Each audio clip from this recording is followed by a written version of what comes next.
The sun rose red over Idowu. Blood red. In the early hush of dawn, Adùnní sat alone by the sacred stream, the hem of her white wrapper soaking in the cold water. Her reflection shimmered before her, two faces layered together. One, the obedient daughter. The other, something far older. A whisper of rebellion. She pressed her hands into the sand and let the water lap against her fingers. The vision from the night before hadn't faded. The burning shrine, the ghost of her mother, the cryptic voice in the wind, hid the silence, for even silence speaks. From behind her, awaken approached, leaning heavily on her carved staff. "You did not sleep," the old woman said. It wasn't a question. Adùnní turned, her voice hoarse. "They are going to kill him, aren't they?" Awaken's eyes clouded. "They will try. Awaken is a thorn in the oracle's flesh. And thorns must be burned." Far across the village, behind the high palace walls, Awaken hung in chains, bloodied but alive. In the dim light of the dungeon, his strength came not from his limbs, but from the promise that Adùnní was still out there. Still fighting. "You are not the first to bleed for truth," a raspy voice echoed. He looked up. The elder prisoner from the night before had moved closer. A chain still shackled his leg, but his eyes burned with clarity. "I once loved the girl who defied the oracle too," the man whispered. "What happened to her?" Awaken asked. The man stared, voice like dry wind. "She became legend. And then she was buried beneath it." Back in the village, the tension tightened like a rope drawn too far. The people were uneasy. Chickens refused to crow. The air smelled of dust and old curses. Inside her hut, Adùnní laid out the pieces of her mother's necklace.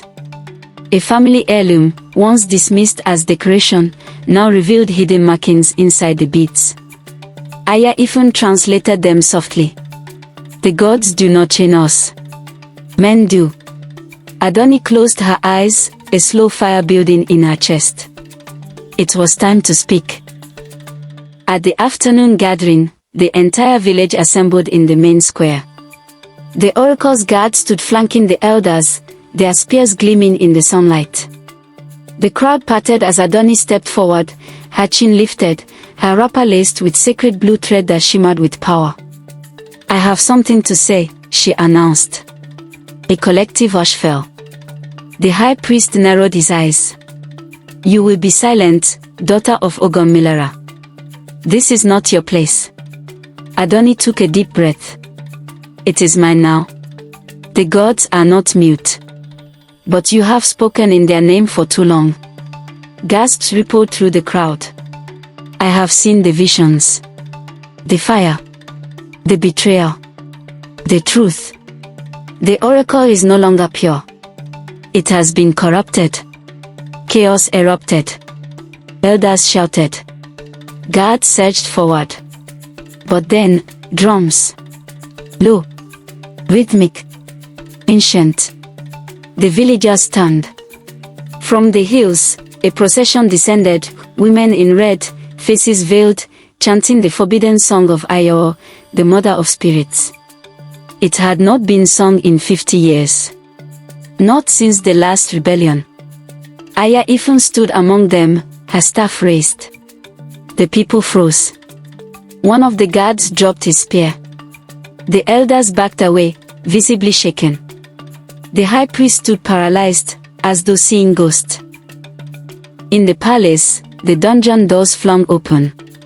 A hooded figure stepped in, her voice strong. "Come. We rise tonight." It was Adùnní's cousin, Temitope, once a quiet servant girl, now aflame with purpose. Awaken stumbled to his feet, freed by her hand. "The oracle will never see this coming," she said with a smile.